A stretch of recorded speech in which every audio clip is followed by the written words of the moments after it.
Hello everyone, আজি আমি আহিছো ফুৰিবলে আহিয়ে ব্ৰেড কণী সিঙৰা পালো খাই ললোহি এতিয়া আমি নেপকটলঙৰ ওপৰেদি গৈ আছো আমি আহিছো ডিব্ৰুগড় জিলাৰ নাহৰকটাত অৱস্থিত টিপামলে এয়া হৈছে টিপাম আমি এতিয়া ওপৰলৈ গৈ আছো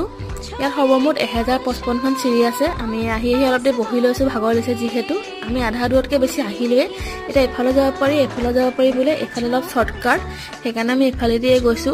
অলপ দেৰি ৰখি ধুনীয়া পৰিবেশ উপভোগ কৰি ললো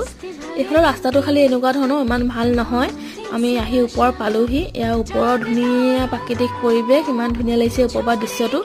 মই কাকো লগ নাপালো মই নামি গুচি আহিলো ইয়াৰ ওপৰত দেখিছে আপোনালোকে এয়া হৈছে দুৰ্গামা মন্দিৰ 100 বছৰ পুৰণি মই দেখি নাপালো আপোনালোক আহিলে যাব মই এতিয়া তলত নামি আহি দোকান এখনতে বহি আছোহি আহি বোলো ফুচকাও খাই লওঁ এতিয়া মই ফুচকা খাই আছো খাবলে ফুচকাটো ঠিকই আছিল ইমানো স্বাদিষ্ট নহয় এয়া সন্মুখৰ দোকানসমূহ এয়া মই এতিয়া আকৌ ঘৰলৈ উভতি গৈ আছো ধুনীয়া সানসেটৰ